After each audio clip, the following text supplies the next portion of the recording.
kita, tetangga kita, dan masyarakat kita. Insya Allah akan menjadikan manfaat dan keselamatan di dunia wal akhirah.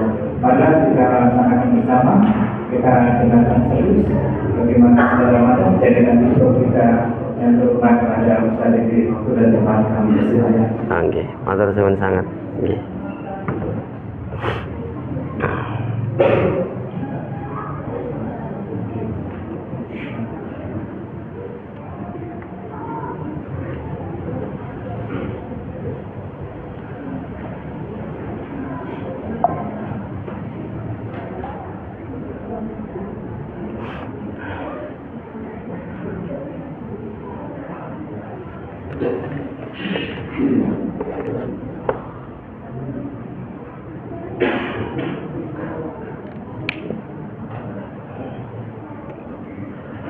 Bismillah, assalamualaikum warahmatullahi wabarakatuh. Alhamdulillahi rabbil alamin. Asyhadu an la ilaha illallah wahdahu la syarika lah, wa asyhadu anna Muhammadan abduhu wa rasul. Allahumma shalli ala Muhammad wa ala ali Muhammad wa ashabihi ajmain, amma ba'du. Sehat ibu bapak? Mari kita awali dengan membaca basmalah. Bismillah. Kita lanjutkan kajian kitab Riyadhus Shalihin. Walaupun Ustaz Thorik ngisi pernah ya. Saya ini menyampaikan hadis yang ke-13, melanjutkan kisah yang kemarin. Kisah yang pertama, orang ini di dalam gua terjebak, kemudian berdoa kepada Allah dengan amalan biru walidainnya, yaitu berbakti kepada orang tuanya. Betul apa betul kemarin, nggih? Nih, kita lanjutkan kisah orang yang kedua. Ternyata orang yang kedua yang terjebak di dalam gua, dia berdoa menggunakan wasilah amalan dia pernah menghindari perbuatan zina. Dijelaskan, Allahumma ya Allah, innahu kannat li ibnatu ammi. Ya Allah, sungguh saya mencintai ibnatu ammi, yaitu anak paman atau kita kenal dengan sepupu. Kannat ahabban nas ilayya. Saya sangat mencintai sepupu ini selayaknya laki-laki mencintai perempuan. Dalam riwayat yang lain dijelaskan, kunta uhibbuha ka'asyadda ma yuhibbur rijal an-nisa. Tapi cintaku juga bukan cinta sembarangan. Aku ingin memiliki sepupuku seutuhnya dari ujung rambut sampai ujung kaki. Masya Allah. Bukan cuma seneng ya, tapi pengen memiliki seutuhnya. Di sini bisa kita ambil pelajaran, ada kalimat ibnatu ammi atau sepupu. Sepupu itu boleh dinikahi apa tidak, Bapak Ibu? Boleh dinikahi atau tidak, Bu? Boleh, ya. Jadi sepupu itu bukan mahram, boleh dinikahi. Dan ternyata orang yang kedua ini di dalam gua, dia seorang laki-laki yang kelemahannya di perempuan. Ada yang laki-laki nggak pernah main perempuan, tapi senengannya main judi terus.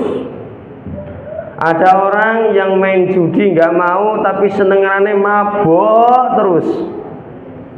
Ada orang yang judi nggak mau, dem-deman nggak mau, tapi nakal jajan dengan dindi, wah gitu loh. Dan orang ini ternyata ujiannya di bagian perempuan. Makanya kata Nabi, mataraktu ba'di fitnatan adhar 'alal rijal minan nisa. Ujian yang berat bagi kaum laki-laki yaitu adalah perempuan, ibu dan bapak.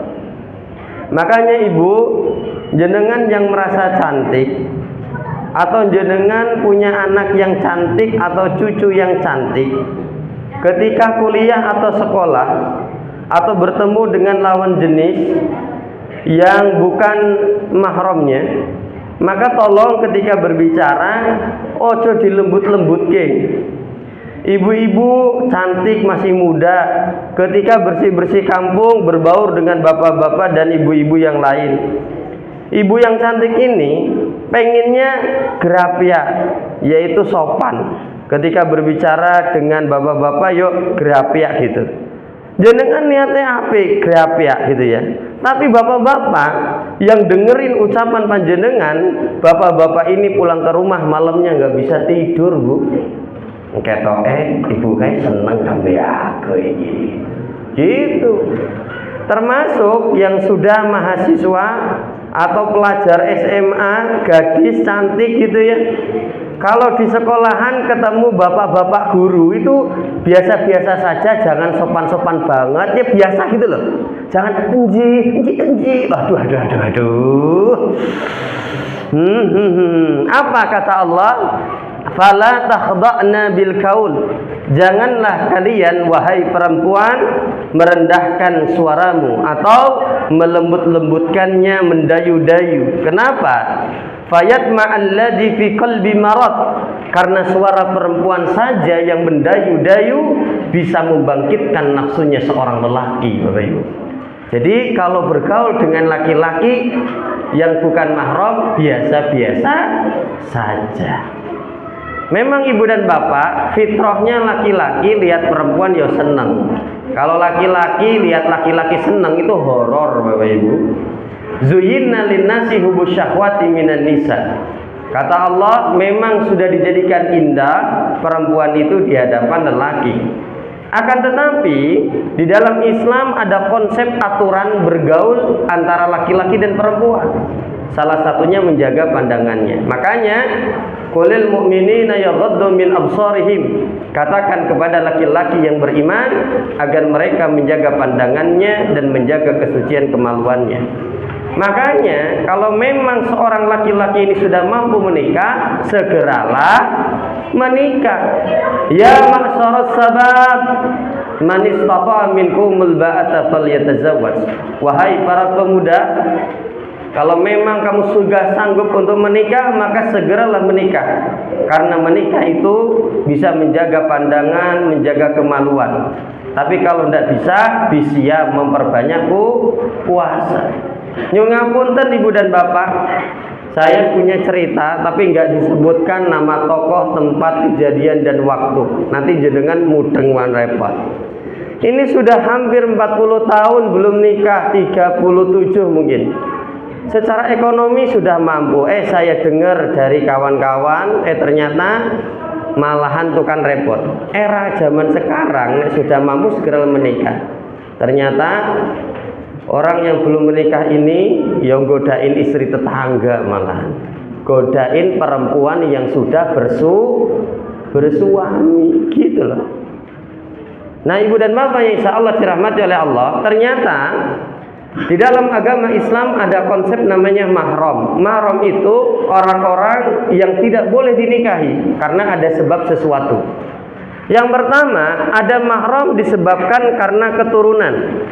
Orang-orang ini tidak boleh dinikahi karena sebab keturunan, ayahnya sendiri, anak laki-lakinya, saudara laki-lakinya, saudara ayah, paman, saudara ibu atau tante, keponakan dari saudara laki-laki, keponakan dari saudara perempuan. Mereka ini tidak boleh dinikahi karena asbab yaitu keturunan. Kalau sampai ada yang menikah, maka terjadi inkesia, pernikahan yang sedara, nanti anak-anaknya akan lahir mengalami cacat mental, cacat fisik. Betul apa betul? Ketika menikah dengan yang sedara. Nah selanjutnya dalam agama Islam juga yang nomor 2 ada namanya mahram. Orang-orang yang tidak boleh dinikahi disebabkan karena sepersusuan. Ketika panjenengan punya tetangga jenengan punya bayi bocil, terus ngomong, "Dek, Bude, aku neng pasar gagan sedilit titip anakku yo." Qadarullah jenengan ya juga masih memberikan ASI.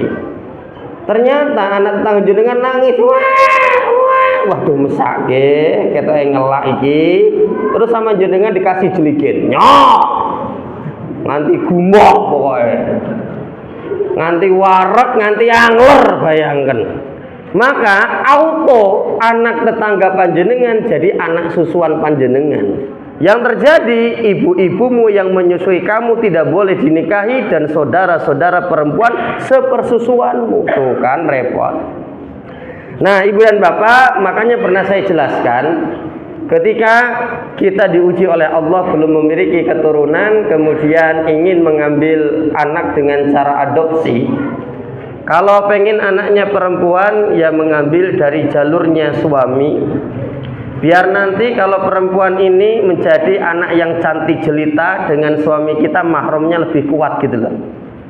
Kalau kita mau mengadopsi anak laki-laki, maka carilah dari keluarganya istri. Nah, kenapa? Nanti kalau anak laki-laki ini tumbuh besar, gede, menjadi lelaki tampan dan ganteng, dengan istri kita mahramnya kuat gitu loh. Lah masalahnya Pak Dede, nek Robin Onsu piye? Anaknya siapa kayaknya? Anaknya Robin Onsu siapa tuh? Siapa? Hah? Betran. Betran itu kan nggak ngambil dari Robin Onsu, tidak mengambil dari istrinya siapa ya? Pokoknya itu kan repot itu Bapak Ibu. Nah, aslinya kalau kita mengambil anak adopsi bukan dari keluarga suami atau istri, maka anak ini biar menjadi mahram disusukan dengan keluarganya istri. Misalnya adiknya istri itu lagi ngasih ASI, anak adopsi kita berikan ke adik istri kita, suruh diberikan ASI. Nanti anak ini menjadi anak susuannya adiknya istri kita. Bisa diterima nggih? Sehingga istri kita dengan anak ini menjadi apa? Mahram. Hubungannya apa? Ponaan kan ya. Nah gitu Bapak Ibu. Begitu juga sebaliknya. Nah Ibu dan Bapak, kemarin saya ngisi di Puskesmas Keratonan, terus ada ibu-ibu bilang gini, lah Pak Dede sekarang itu ada namanya terapi agar keluar air ASI gitu loh. Nah itu di luar kemampuan ilmu saya, gak paham ya. Ya monggo kalau misalnya bisa gitu loh. Nah selanjutnya yang nomor 3 ada namanya mahram karena pernikahan atau disebut dengan mahram sementara juga. Seperti mertua, masa mertua mau dinikahi, sudah produknya diembat, masa pabriknya mau diembat. Na'udzubillahi min dzalik. Menantu yo sama, adik istri lah ini sing kerep, ipar. Nah, ibu tiri, adik istri, istri orang ya jelas nih istri orang nggak boleh. Nah di sini adiknya istri nih saya akan bahas tentang masalah ipar karena di masyarakat sering kejadian.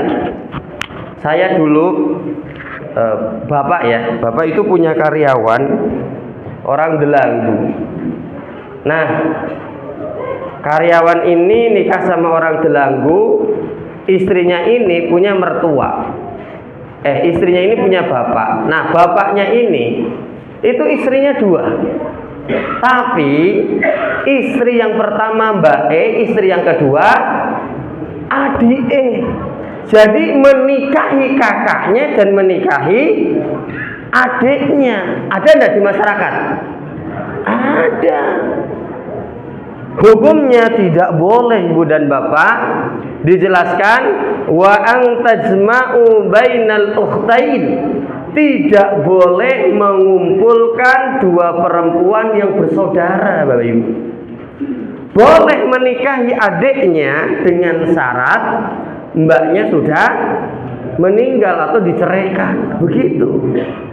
Nah, dan hati-hati masalah ipar Ibu dan Bapak, pernah saya jelaskan.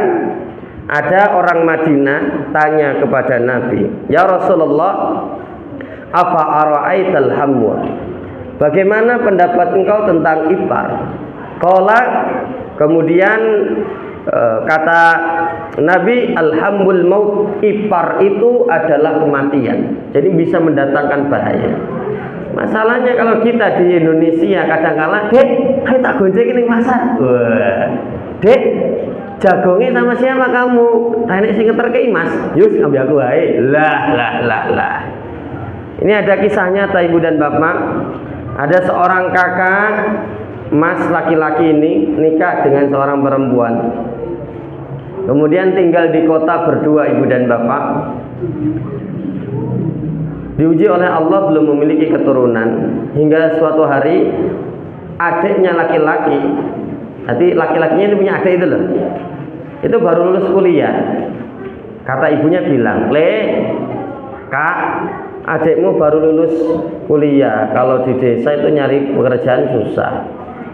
Gua adikmu ini ajak ke kota sama kamu tinggal bareng biar peluang kerjanya lebih besar."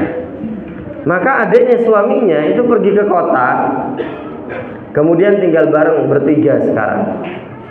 Alhamdulillah kakaknya kemudian diberikan keturunan 2 anak lelaki.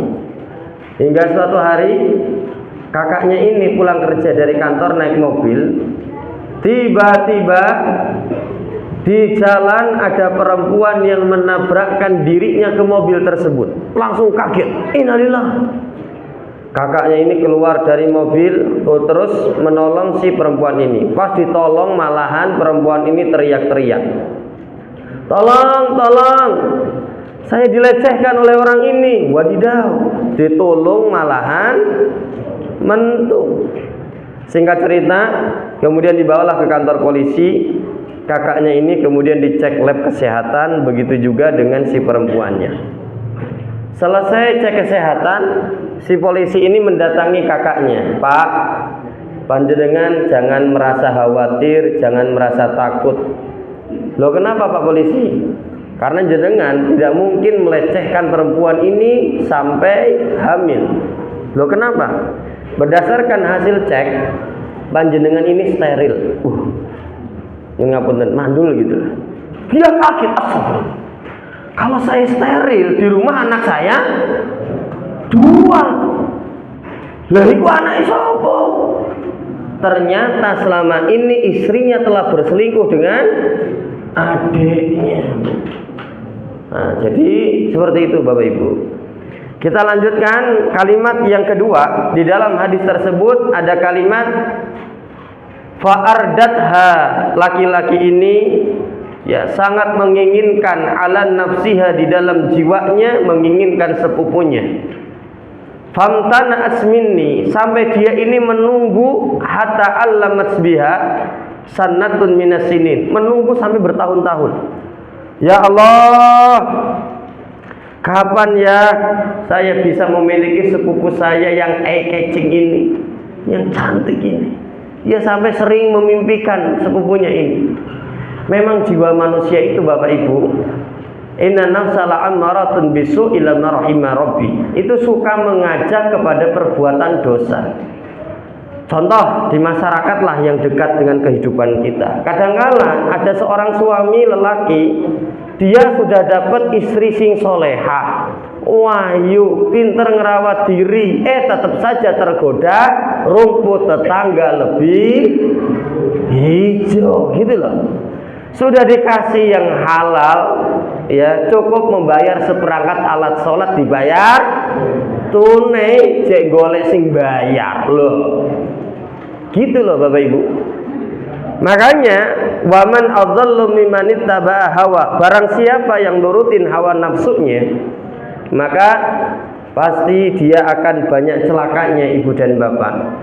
Saya akan sampaikan beberapa fakta ya di kisah-kisah zaman dahulu tentang orang-orang besar yang mereka ini jatuh dikarenakan tidak mampu mengendalikan hawa nafsunya. Yang pertama, kisah yang pernah saya sampaikan yaitu kisah seorang tabi'in itu loh Pak. Dalam kitab Al-Bidayah wa Nihayah oleh Ibnul Jauzi dikisahkan seorang tabi'in yang bernama Abdah, hafal Al-Quran, mujahid, ahli ibadah, ahli ilmu, ternyata tumbang ketika dia tidak mampu mengendalikan syahwatnya.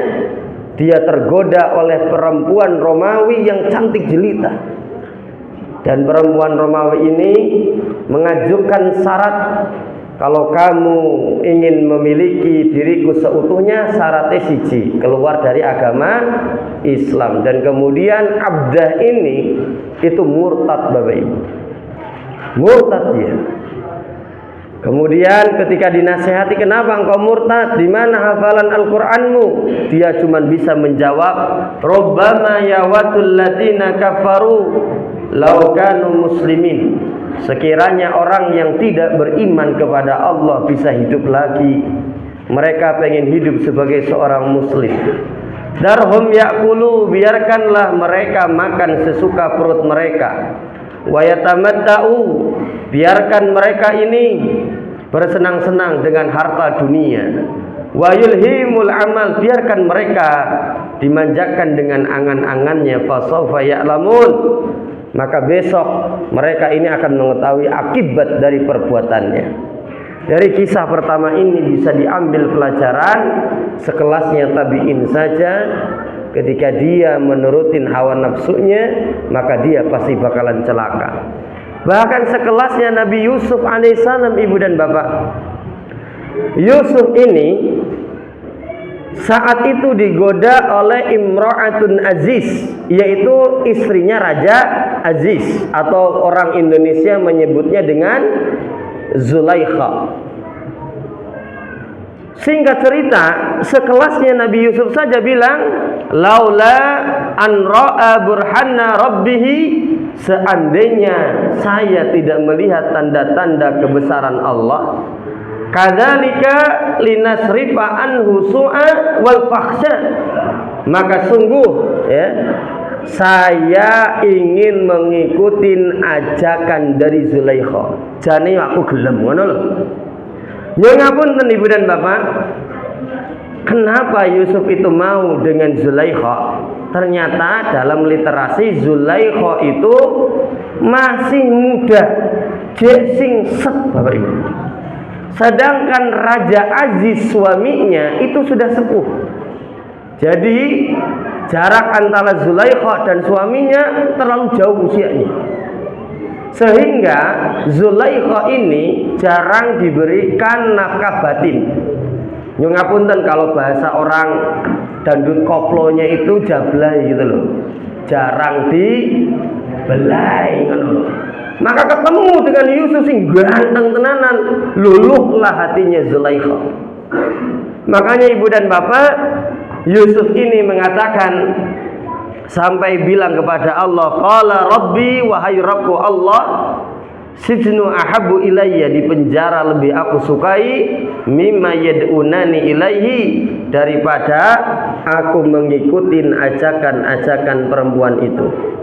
Makanya ibu dan bapak yang hadir, barang siapa yang nurutin hawa nafsunya, dia sedang mempersiapkan dirinya akan celaka.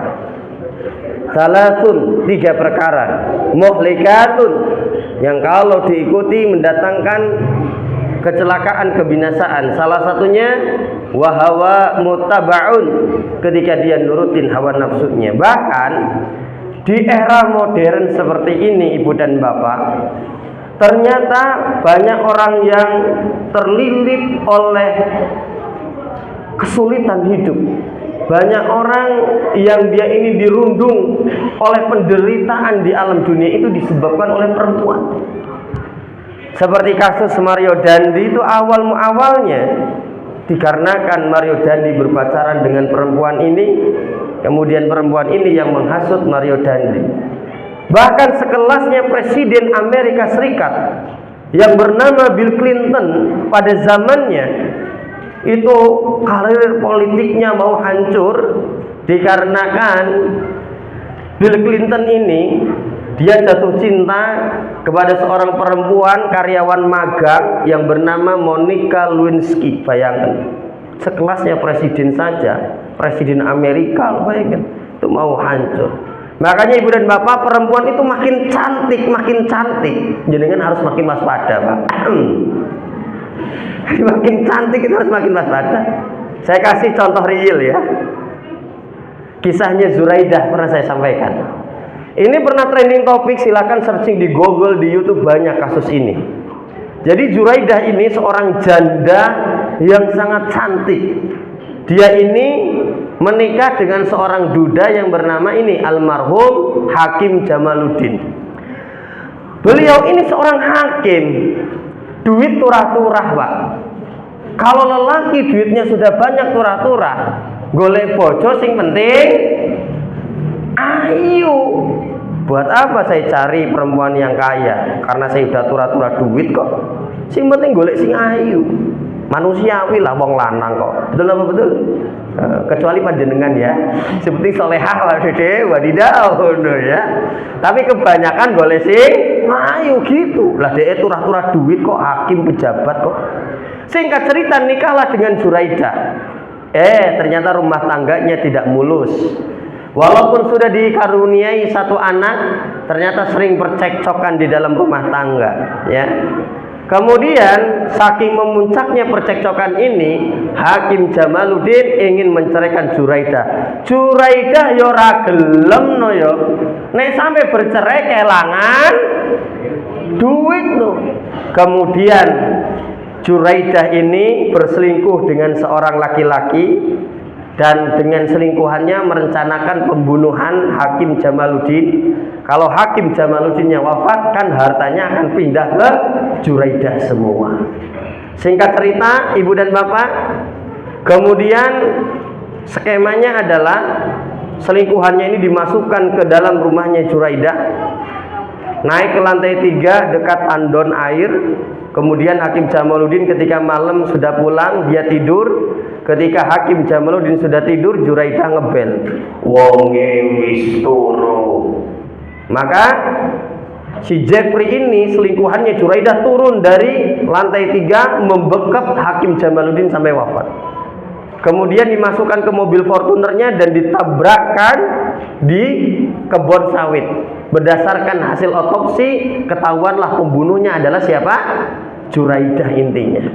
Berarti Bu, sekarang saya kalau lihat perempuan cantik, mikirnya ini kayak Juraidah apa orang? Oraine ayu, glowing, tapi nih hatinya kayak ngene, mengerikan Bapak. Betul apa betul? Ya ibu ra trimo kok. Nih di sini Mas cantik lahir batin ya Bu. Amin gitu ya. Nah, Ibu dan Bapak, kita lanjutkan kisah ini. Di dalam kalimat yang ketiga ada kalimat faja'asni fa'ataituha. Ternyata orang ini bercita-cita ingin mendapatkan sepupunya, ternyata terkabul juga. Ternyata sepupunya itu terdesak oleh kebutuhan ekonomi. Dia perlu uang dan uangnya nominalnya tidak sedikit.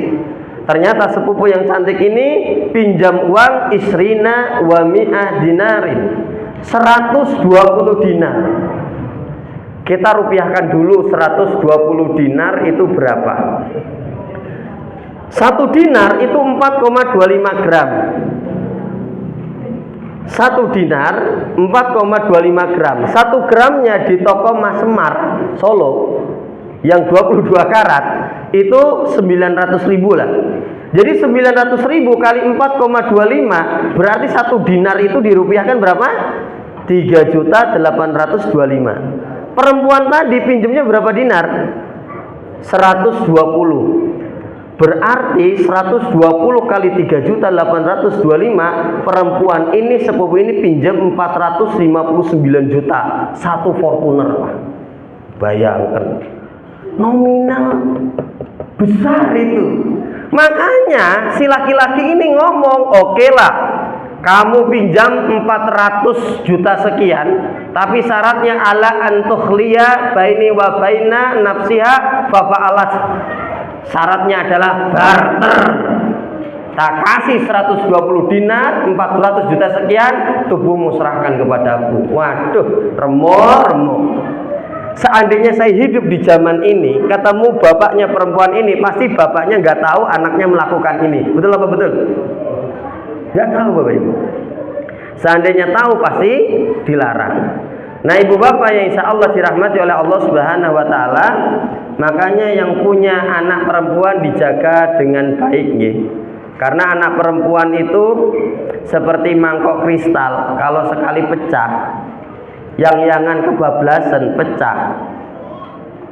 Nek wis pecah dilem alteko emangnya bisa. Tahu maksudnya nggih? Nek anak lanang yang-yangan kebablasan kaya piring gembreng.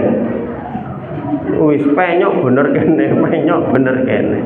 Nek perempuan sampai pacaran kebablasan itu koyo kerupuk masuk comberan. Yang sebelumnya crispy masuk comberan, kerepus, ditarik, kibir gitu loh Pak.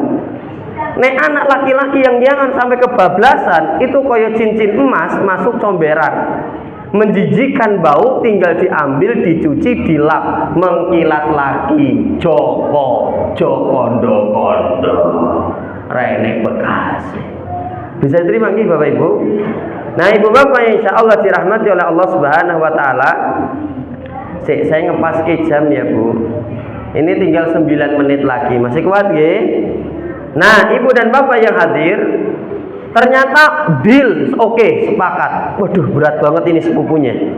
Barter diri dengan 120 dinar. Ketika hari yang disepakati datang, mungkin kalau zaman sekarang sudah berada di Red Doors atau Oyo gitu ya Bapak Ibu. Tinggal berdua ini, tidak ada mata yang melihat, tidak ada telinga yang mendengar. Nek kucing tinggal ngeplok, dressing ning ngarep ngono lho, Pak. Ternyata falamma qa'adtu baina rizlaiha, ketika lelaki ini sudah berada di antara dua kakinya perempuan ini perempuan soleha. Dia itu terpaksa, benar-benar terpaksa, dia nggak ridho sebenarnya melakukan keburukan ini. Di posisi seperti itu, nek ibaratkan wong lanang tekan ubun-ubun, Pak. Bayangkan. Ini perempuan masih bisa menasehati loh. Ittaqillah, takutlah kamu kepada Allah. Wala tafuddal khatama illa bihaqqihi, karena engkau akan merusak cincin bukan dengan cara yang baik. Ini posisi laki-laki sudah di kepala ubun-ubun, bayangkan. Dan di sini bisa diambil pelajaran, Pak.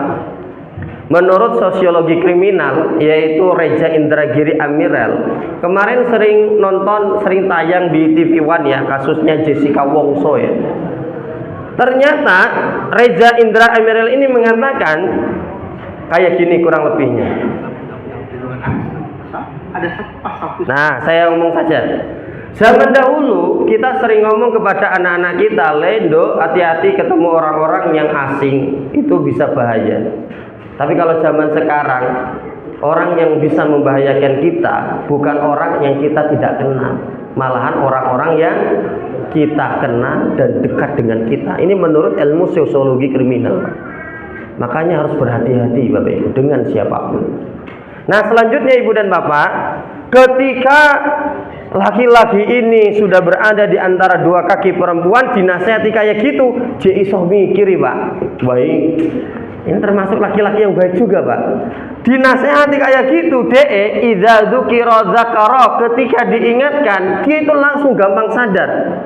Lalu orang ini Ibu dan Bapak, ketika dibilang, wahai lelaki, takutlah engkau kepada Allah, karena engkau akan merusak cincin bukan dengan cara yang hak. Mendengarkan nasihat itu, astagfirullah, saya ngapain ini? Dia langsung sadar. Kemudian fansaraftu anha, dia meninggalkan sepupu yang dia cintai ini. Wahia ahabbun nas ilayya, padahal sepupunya orang yang paling dia cintai. Wa taraktu dhahabal ladzi ataituha, dan dia meninggalkan uang 120 dinar secara cuma-cuma. 1,5 miliar loh, Pak. Ditinggal cuma-cuma loh. Jenengan kelingan 1.000 neng ndi mau ndokokne yo, aduh mumet. Wis ceket tak golek iku rene 1.000 ku iki neng ndi. Ternyata wis tak gowo nggo tuku minyak, Pak. Oh alah ya wis ada ya. Nyuwun ngapunten Bapak Ibu. Laki-laki ini rugi banyak Bapak Ibu. Rugi banyak iki, rugi akeh. Yang pertama, dia kehilangan cinta yang selama ini dia tunggu-tunggu bertahun-tahun. Dia tidak jadi melampiaskan nafsunya, padahal nek kucing tinggal ngemplok gereh ning ngarep ngono lho. Plus yang terakhir kehilangan apa? Duit 1,5 miliar loh, Pak, hilang loh, Pak. Ya salam, bayangkan, rugi banyak. Makanya Ibu dan Bapak, ada seorang ulama yang bernama Ibnu Al-Muqaffi dalam Ubudiyah Syahwat. sesuatu yang paling efektif menghancurkan kehormatan seseorang, menurunkan kewibawaan, mendatangkan aib dan meludeskan harta yang dia miliki, yaitu ketika dia nurutin hawa nafsu, Bapak Ibu. Coba kalau dia main-main dengan perempuan yang tidak halal untuk dirinya. Nyun ngapunten, kalau kita beli kambing saja perlu dikei kandang, perlu dipangani, betul? Perlu diopeni, betul? Itu kalau kita beli kambing. Coba kalau main dengan perempuan, perlu dijajani, tuku ke HP barang, apa nih dikoske, bayangkan. Padahal gajinya UMR 2,5 remot deh. Bayangkan. Makanya dengerin. Santri-santri ini nganti yang-yangan. Tuh. Remok pokoknya. Udah duit masih minta ke Ustadz Azam. Terus neng sekolah jajak ke sopo. Pokoknya kalau santri sudah kenal perempuan, bakul keropok ketabrak Honda. Remuk dah. Ngapal ke ra mlebu. Neng sekolahan plengah-plongo, ora mudeng-mudeng. Males ibadah. Pokoknya saran Pak Dede, wis fokus kuliah sekolah tenanan, ojo macem-macem. Bisa diterima? Kok jadi semangat kayak ini ya? Nah, ibu bapak yang insya Allah dirahmati oleh Allah, kemudian orang ini ibu dan bapak berdoa kepada Allah Subhanahu wa Ta'ala. Allahumma ya Allah, in kuntu fa'altu dzalik, seandainya apa yang aku lakukan itu ibtigha'a wajhika, benar-benar mengharapkan pahala dari engkau, saya tidak jadi melakukan perbuatan zina karena engkau ya Allah, aku takut kepada engkau ya Allah. Fafruj anna, tolong ya Allah keluarkan saya, manahnu fihi, dan kawan-kawan saya dari gua ini. Yang terjadi fanfarajatis sakhra, tiba-tiba batunya bergeser, ghairu annahum la yastati'una khuruja minha, akan tetapi tiga orang ini belum bisa keluar dari gua tersebut. Nah, ibu bapak yang insyaallah dirahmati oleh Allah, makanya urusan mengendalikan nafsu itu begitu besar, Pak. Apalagi kalau bapak-bapak sudah mapan, neng dompet duit akeh, Pak. Neng ATM jenengan, wah duitnya yo akeh. Jenengan yo ganteng, jenengan yo sehat. Sing godho pasti akeh, Pak. Betul apa betul, Bu? Kok menang? Neng jenengan ganteng, duit akeh itu godho banyak. Bukan hanya yang menggoda, kadang-kala golek-golek ngono loh. Ini bahaya, Bapak Ibu. Makanya wa amma man khafa maqama rabbih, barang siapa yang menahan hawa nafsunya, ya. Sebenarnya kalau dia mau selingkuh gampang, Pak Dede. Nih aku harus selingkuh gampang, duitku Pak Dede. Aku punya dana yang tidak diketahui oleh istri. Awakku sehat, bayangkan. Misalnya aku golek-golek gampang Pak Dede, tapi aku tidak mau Pak Dede, karena takut kepada Allah Subhanahu wa Ta'ala. Sing goda saya itu banyak Pak Dede, tapi saya tidak mau. Maka orang-orang yang kayak gini, wa amma man khafa maqama rabbi wa nahan nafsa 'anil hawa, dia kalau mau selingkuh bisa, tapi dia tidak mau gara-gara lebih takut kepada Allah, fa innal jannata hiyal ma'wa, maka surga akan menjadi hadiah buat dia. Masya Allah. Tapi nek wis miskin, yo Pak, raine yo astagfirullah. Masih ingat nggak kasus orang yang minta-minta, siangnya minta-minta, malamnya kemana? Ke tempat karaokean itu loh Pak, nyawer LC. Ini kebangetan tenanan nih. Makanya ibu dan bapak, barang siapa yang dia takut kepada Allah, padahal dia tidak bisa melihat Allah, maka Allah akan memberikan kepada dia pahala yang besar. Wa khasiyar rahmana bil ghaib, dan orang yang takut kepada Allah padahal dia tidak bisa melihat Allah, fabasirhu, berikan kabar kepada dia. Yang pertama, bimaghfirah, dia akan mendapatkan ampunan dari segala dosa-dosanya, wa ajrin karim, dan mendapatkan pahala yang sangat mulia, yaitu dimasukkan ke dalam surganya Allah Subhanahu wa Ta'ala. Nggih bisa diterima nggih Bapak Ibu nggih. Terutama yo le sing mburi hati-hati lho yo ya. Pokoknya jangan sampai pacaran di sekolahan. Remuk nanti masa depan. Nah Ibu Bapak yang insya Allah dirahmati oleh Allah, itulah kisah yang kedua yang bisa saya sampaikan. Semoga yang sedikit ini bisa bermanfaat. Monggo kita sama-sama jaga anak keturunan kita. Apalagi di era digital seperti ini, hati-hati dengan kejahatan digital. Kalau macam-macam lewat HP bisa di screenshot dan sebagainya, bisa di video, itu bahaya sekali. Itu sangat-sangat bahaya. Alhamdulillahirabbil alamin. Pas ya? Ada pertanyaan? Oh tidak ada, alhamdulillah. Sampun nggih. Ibu dan Bapak, ini mohon izin, tadi saya sudah sholat tak jamak di sini. Jadi habis ini saya langsung pamit nih, karena masih ada acara 7:30 di daerah Jebres, dadakan soalnya. Bapak Ibu, mari kita akhiri dengan sedikit mendoakan, yaitu saudara-saudara kita di Palestina nih. A'udzubillahi minasyaitonirrajim. Bismillahirrahmanirrahim. Ya Hayyu ya Qayyum ya Azizu ya Hakim ya Ghafuru ya Rahim. Allahumma shalli ala Muhammad wa ala ali Muhammad warhamna ma'ahum bi rahmatika ya arhamar rahimin. Allahumma a'izzal Islam wal muslimin. Allahumma ansur ikhwanana al muslimin al mujahidin fi Palestin. Allahumma tsabbit imanahum wa anzil sakinah ala qulubihim. Allahumma al'an kafara ahlul kitab alladhina yasudduna an sabilik wa yukadzibuna rusulak wa yuqattiluna awliyak. Allahumma ansur ikhwanana al-muslimin al-mujahidina fi Palestin. Rabbana atina fid dunya hasanah wa fil akhirati hasanah wa qina adzabannar. Subhana rabbika rabbil izzati amma yasifun wa salamun alal mursalin walhamdulillahi rabbil alamin. Mari kita akhiri dengan membaca doa kafaratul majlis. Subhanakallahumma wa bihamdika asyhadu an la ilaha illa anta astaghfiruka wa atubu ilaik. Wa akhiru da'wana alhamdulillahi rabbil alamin. Wassalamu alaikum warahmatullahi wabarakatuh.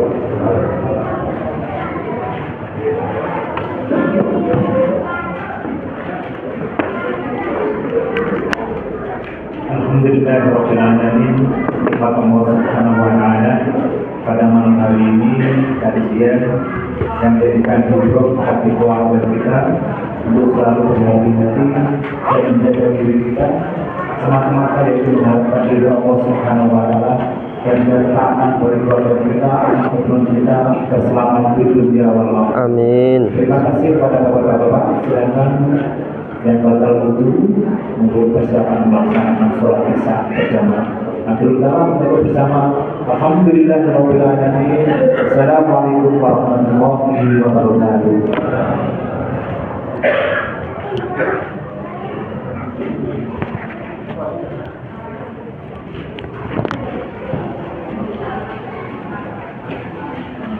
More